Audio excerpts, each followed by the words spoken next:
The dragon's breathing could be heard throughout the cave, and he was unable to think clearly. He felt desperate, frustrated, and afraid of what might happen. Upon quickly retreating to the outside of the cave, he sat down and began to cry. Noticing the cube, he took it in his hands and began praying, asking for light and strength to complete his journey. A small light appeared from inside the cube. The light grew quickly until it flooded the young warrior with its glow, with one of its faces revealing a heart, and another face revealing a runic inscription. Gently touching the heart, a spiral form appeared, growing clockwise from the center and glowing brightly. Diffused images began to appear in his mind. He recalled his family whom were killed at the hands of a barbarian horde when he was only a child. He remembered the suffering as if it were happening again, and the fury and the vengeance returned. He had promised himself to stay away from people and to even forget his own name. Everyone had known him as a hermit, and this had pleased him.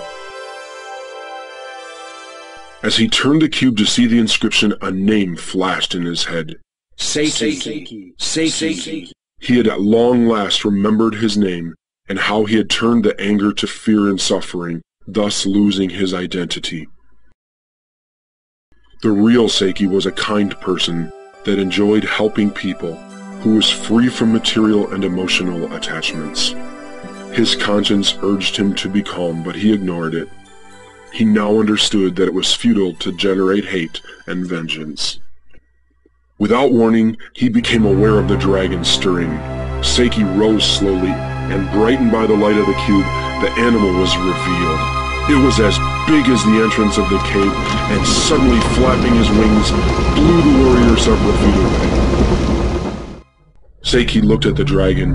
It was huge, and Seiki sensed evil emitting from it. The dragon smelled him. Seiki wanted to flee, but his legs were paralyzed. He grasped the cube, evoking the words of the wise man. The one who acknowledges his true inner self and recognizes his limitations will understand the great dragon. At once, the warrior could move his legs and regain control of his fear and emotions. He courageously walked toward the dragon. He noticed the dragon changing color and growing smaller. Seiki began to understand that the dragon was not evil. It only reflected the emotions of the people who challenged him. The dragon was the guardian of the greatest treasure, truth and harmony. Seiki spoke. Dragon, guardian of the treasure, I realize now that I've been stubborn, ignorant, and arrogant, but when I came to seek your riches, I have found only my inner self. Now I ask of you, where is the treasure? The dragon stared at Seiki, its color slowly fading to white and shrinking to the size of the palm of his hand. He glided towards Seiki and said, The treasure is the truth inside of you. At once the white dragon transformed itself into light and was drawn into one of the faces of the cube, permanently etching his image and making the runic inscription brighter. Seiki read it. Return to innocence and harmony. Do not forget the strength of your heart.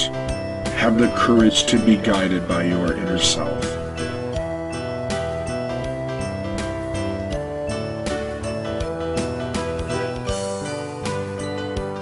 Weeks later, Seiki returned to Dubsai, possessing a kind of gentleness and a great harmony. He searched for Saith, the wise man, to return the cube, but the old man would not accept it. Saith explained that the true favor was to share the runic message on the cube to the rest of the world. The journey to the cave was necessary to discover the truth, but forevermore he must follow his conscience as he travels around the world. Seiki knew in his heart that this was his mission, and agreed to begin his new journey soon thereafter. The legend has it that Seiki traveled the world visiting civilized towns and other towns that claimed to be civilized. He met persons consumed with fear and confusion. They seemed to embrace the grief of the world and had no respect for life because they felt empty. Their pride and ignorance prevented them from following their inner guide. They were as dragons being fed by the dark people of that time. Seiki spent the remainder of his days helping people overcome these limitations.